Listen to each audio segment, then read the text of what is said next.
코로나가 극성을 부려도 또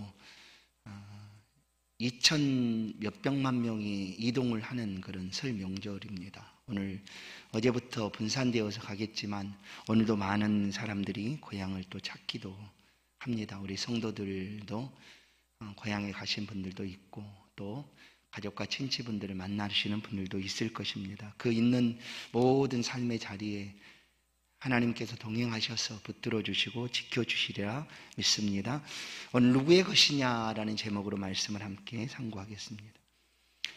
누군가와 싸울 때 싸움의 전략 중에 하나는 이것입니다. 적을 알고 나를 알면 백전백승, 지피지기면 백전백승이다. 이게 전략의 하나죠.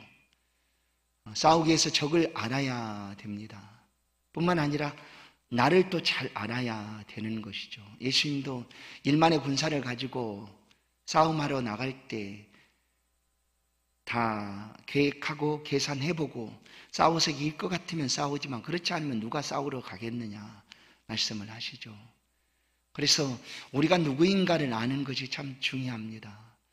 내가 무엇을 좋아하는지, 내가 어떤 성격을 가지고 있는지, 나의 장단점은 무엇인지, 나의 MBTI, I니, J니 하는 것들을 내가 알고 있어야 되는 거죠. 내가 누구인가를 잘 알아야 돼요.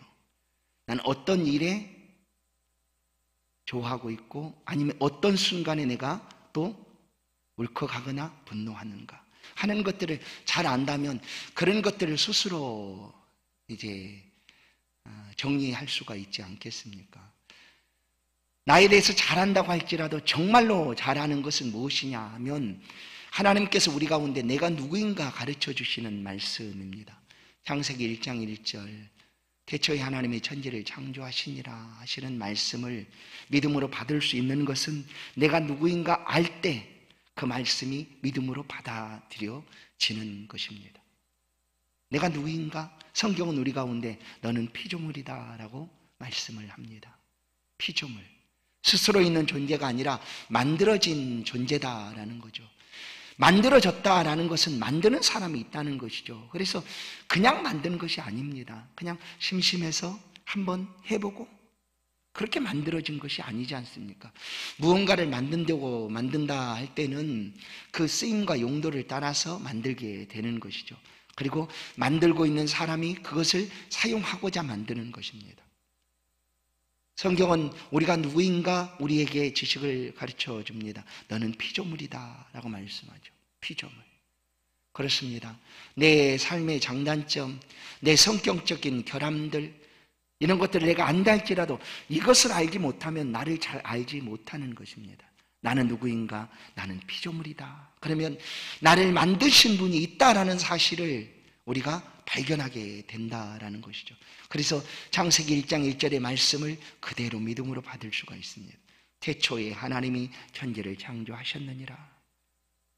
나를 만드신 분이 누구인가?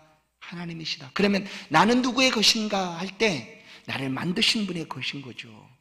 그래서 우리가 삶을 살아가는 근본적인 목표, 삶의 바라보는 방향, 그것은 내 오남과 내 지혜와 명철, 지식, 내 재능, 달란트가 아니라 하나님께서 나를 어떻게 인도하시는가. 그 삶으로 나아가는 것이 가장 우선입니다. 그런데 하나님께서 우리 가운데 병태야 너 이것 해라 라고 말씀해 주는 것 아니지 않습니까? 기록해서 하늘에서 그냥 쫙 문서를 내려가지고 민병태는 뭘 하고 뭘 해라 라고 말하는 것 아니에요. 어떻게 할 수가 있을까? 분명히 나는 하나님의 것이고 하나님께서 만든 피조물인데 나를 만드신 분이 하나님인데 그 하나님을 위하여 살아가는 삶이 어떠해야 하는가? 그것에 대한 관심과 또한 깊은 열정을 가지고 알아감이 필요한데 잘 알려고 하지 않는 거죠.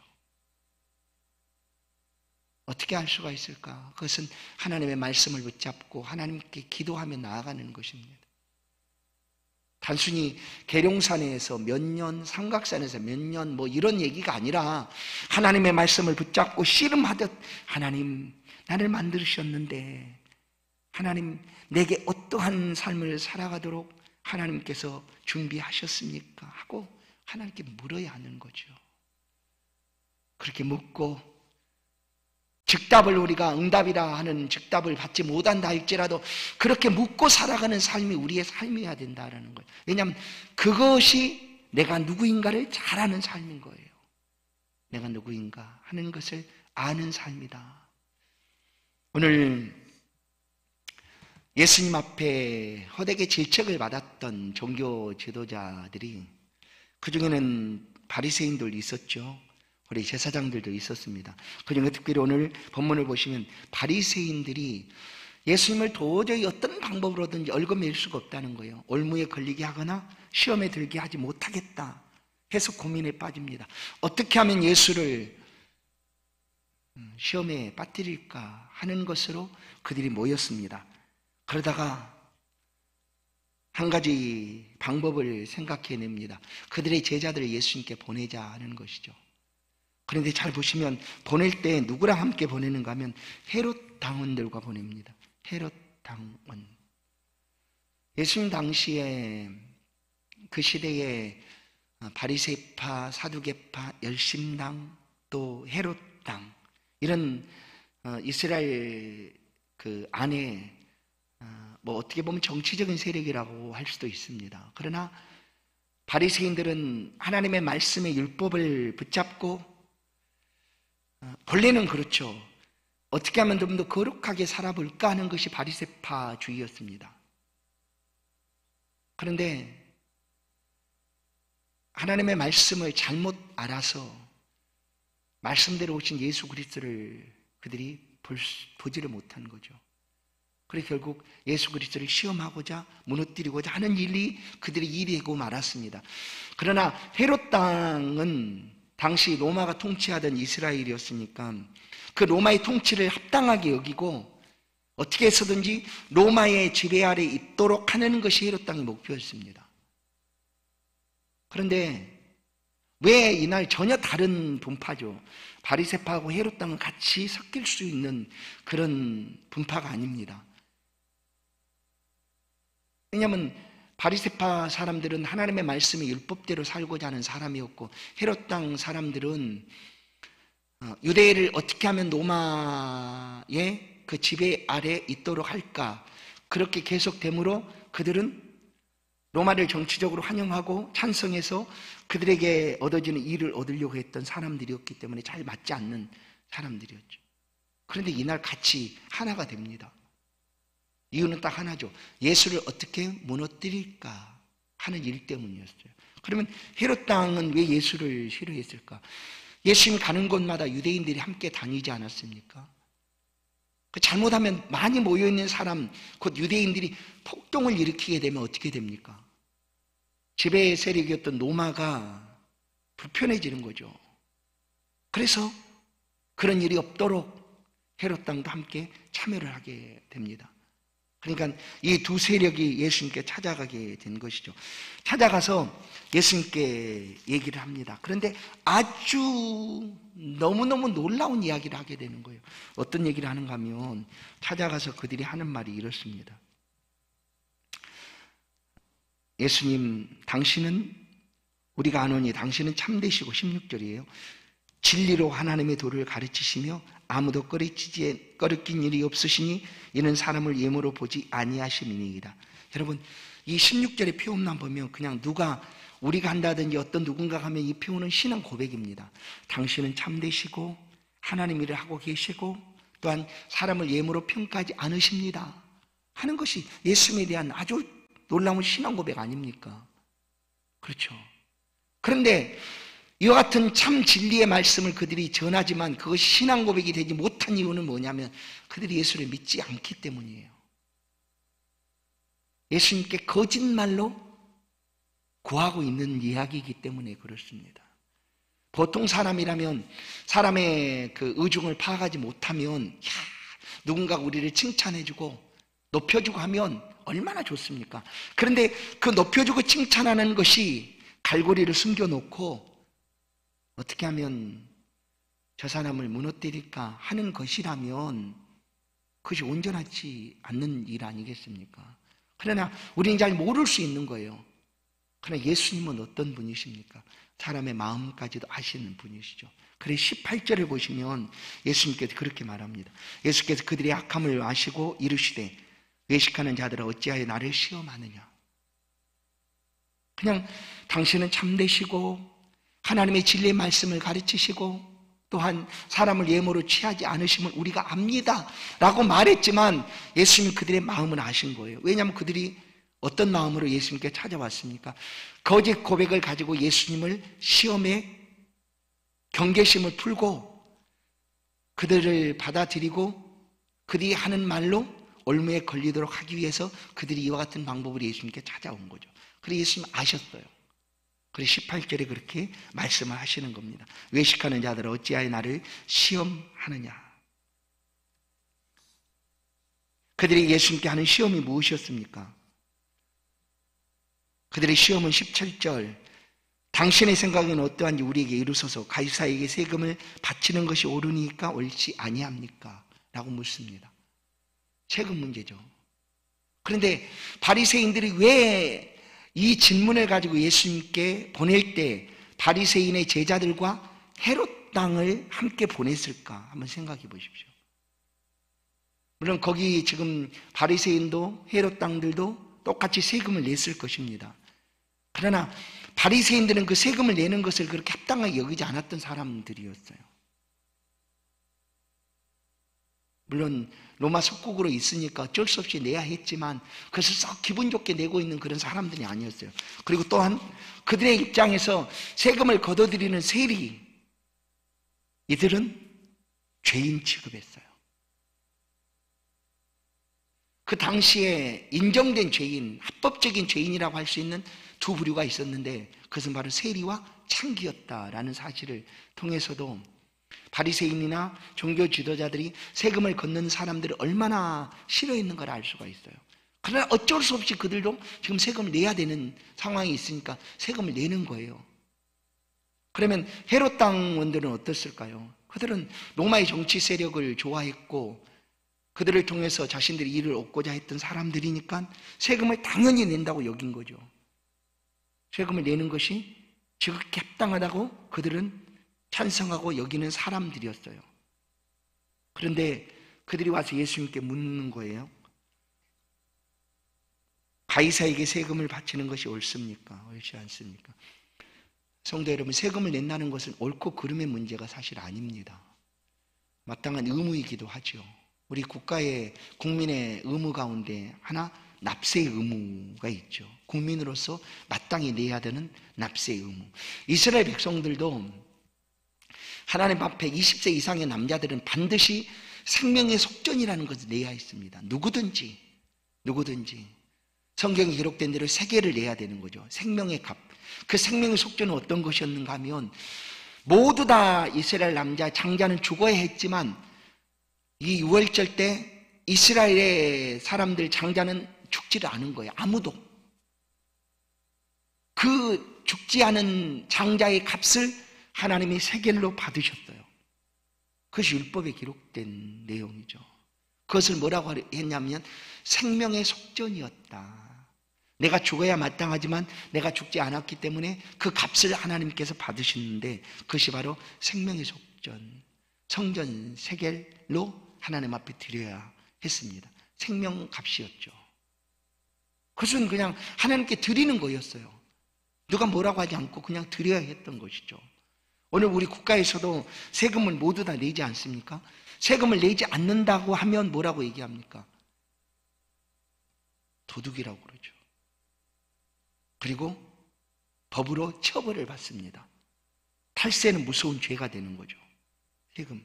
마땅히 세금을 낸다는 것은 그냥 합법적인 일이 합당한 일이에요. 그런데 그 문제를 가지고 왜 예수님께 와서 이들이 묻고 있느냐? 그래서 올무로 예수님을 걸리도록 하기 위함에 시험하고자 함이었어요. 예수님께 시험하는 모든 문제는 이것이 옳으냐 그르냐라고 묻고 있지만 그렇게 딱 나눠서 대답할 그런 시험의 문제들이 다 아니었어요. 오늘 세금을 내야 하느냐 하는 문제도 마찬가지죠. 가이사는 로마 황제를 표현하는 것이죠. 로마 황제가 가이사였으니까. 그래서 지금 예수님께 세금을 내야 된다라고 말한다든지 아니면 내지 말아야 된다 말한다든지 하면 어느 방향으로 말해도 걸리게 되어 있다는 거예요. 그거를 바리새파 사람들이 너무나 잘 알기 때문에 그런 문제를 가지고 예수님께 와서 시험하고자 한 것이었어요. 근데 예수님께서는 그 시험을 피해 가십니다. 어떻게? 즉답을 하지 않으세요. 그래 좋아, 그러면 너희가 세금을 내고 있는 그 세금 낼 돈을 내게 보여라 라고 19절 말씀합니다. 19절 세금 낼 돈을 내게 보이라. 세금 낼 돈. 그 당시에 로마의 세금을 내야 되기 때문에 로마 화폐 동전으로 내야 되는 거였어요. 로마 동전. 아니 이스라엘 화폐는 세겔입니다. 세겔이라고 표현을 하는데 로마 그 동전은 오늘 말한 대로 뭐라고 합니까?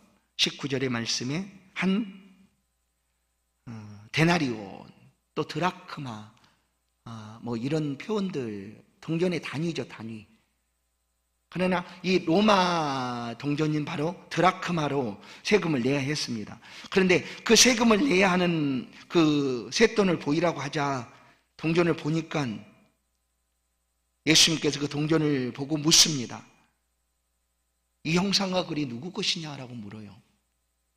로마 동전이 당연히 거기에 가이사 형상도 있고 로마 글이 기록되어 있을 것 아닙니까? 그래서 질문을 하러 왔던 그들이 오히려 예수님께 질문을 받고 그 있는 그대로 답을 하게 되는 거예요. 이 쇳돈을 보고 누구의 글과 누구의 형상이냐라고 말하니 예수님께서는 그들에게 묻고 있어요. 그러자 그들이 하는 말이 가이사의 것입니다 라고 얘기합니다. 그럼 가이사의 것이 맞으니까, 로마 동전이었으니까. 그렇게 예수님께서 답을 하십니다. 가이사의 것은 가이사에게라고 얘기하죠. 만약에 예수님께서 오셔서 이 사회의 불합리하고 부조리하고 부정직하고 그런 문제들을 이슈를 삼아서 바꾸시려고 했다고 한다면 얼마든지 하실 수 있는 분이셨어요. 그러나 예수는 그렇게 하지 않으셨어요. 왜냐하면 사회의 부조리, 불합리, 불법 이런 것들은 언제든지 계속될 수 있는 일이었죠. 예수님은 그것을 바꾸시기 위하여 이 세상에 오신 분이 아니라 인간의 본래적인 근본적인 죄 문제를 해결하시기에 오신 분이세요. 죄 문제, 근본적인 죄 문제죠. 죄가 해결되면, 그 죄의 문제가 해결되면 이런 사회적인 불합리하고 부조리 문제는 다 깨끗하게 해결이 되는 거예요. 본래적으로 해결될 수가 있는 문제였죠.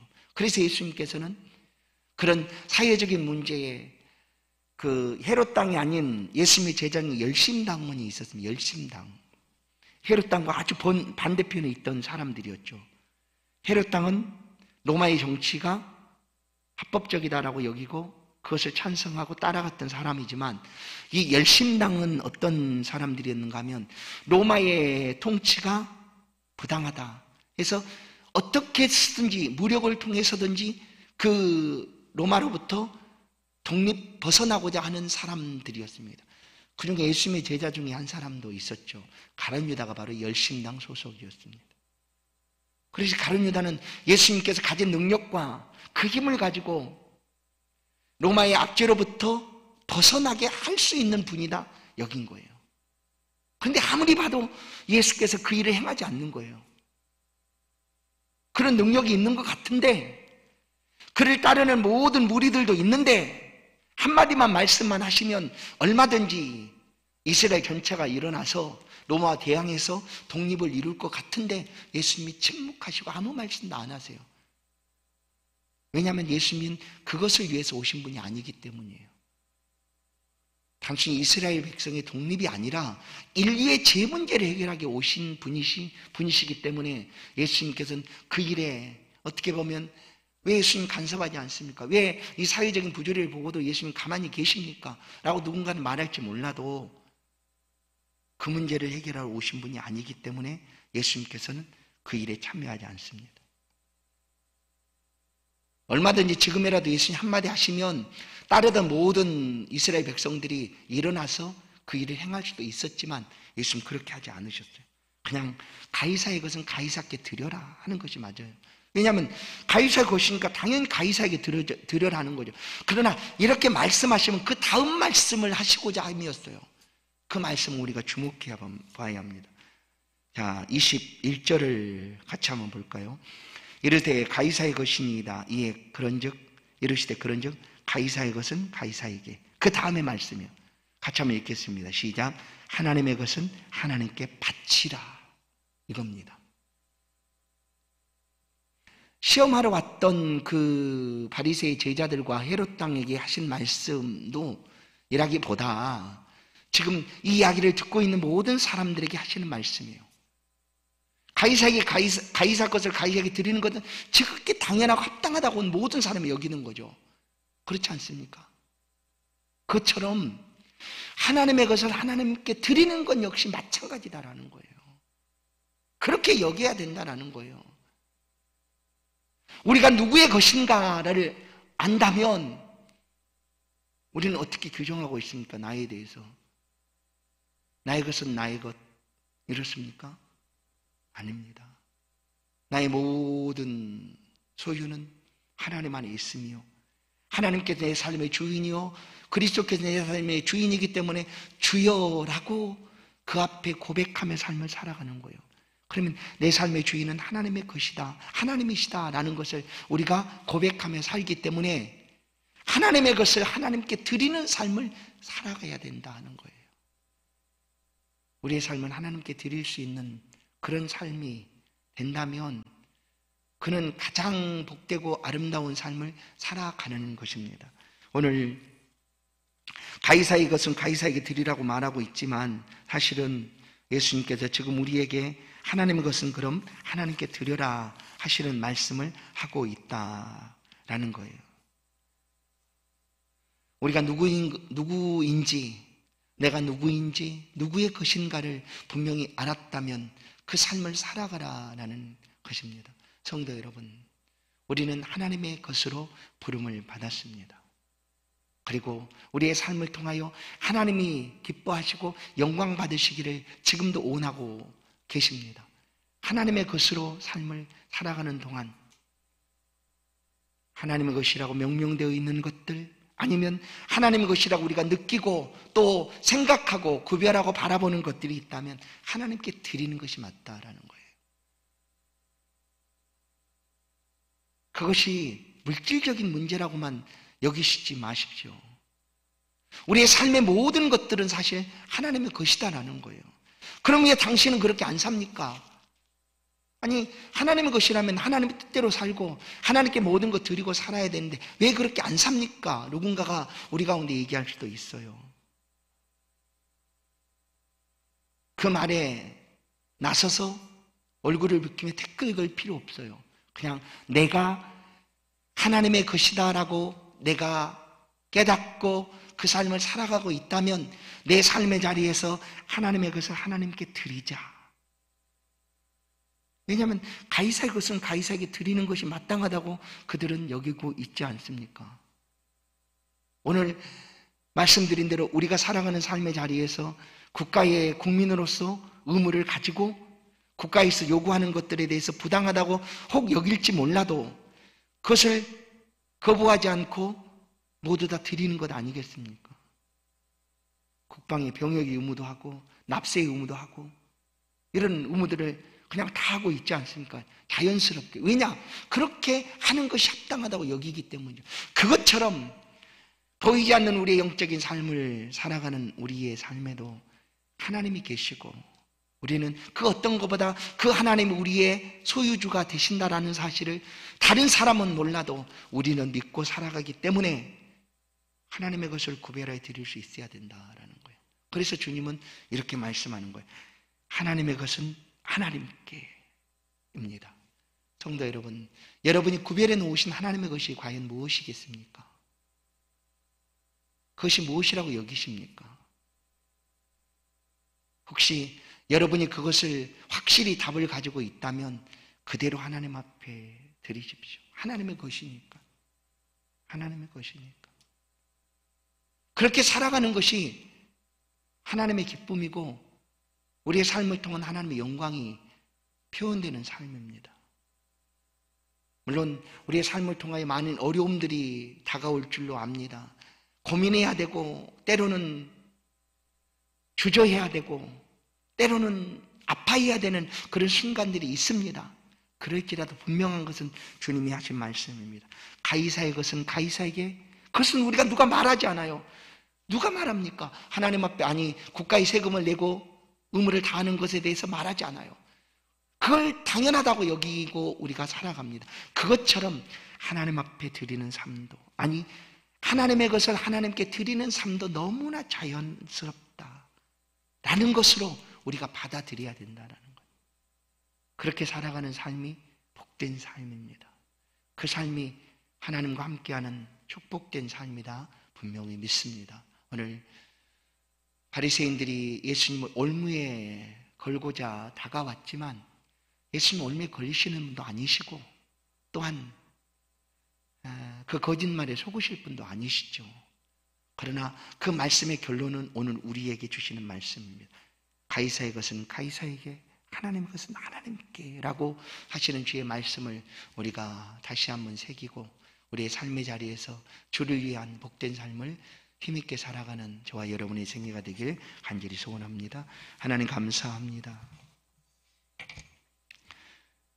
우리는 연약합니다. 때로 부족하여 하나님 말씀을 잘 듣지를 못하고 들어도 깨닫지도 못합니다.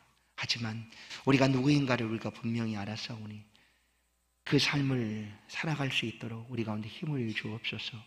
우리가 하나님의 것이 되었고 하나님은 절대로 자신의 소유를 빼앗기지 않으심을 우리가 알기 때문에 믿음으로 하나님 앞에 구합니다. 주여, 우리의 연약함과 믿음 없음을 용서해 주시고 또다시 하나님의 것을 하나님께 드리며 하나님의 백성으로 삶을 힘있게 살아갈 수 있도록 우리에게 은혜를 더하여 주옵소서.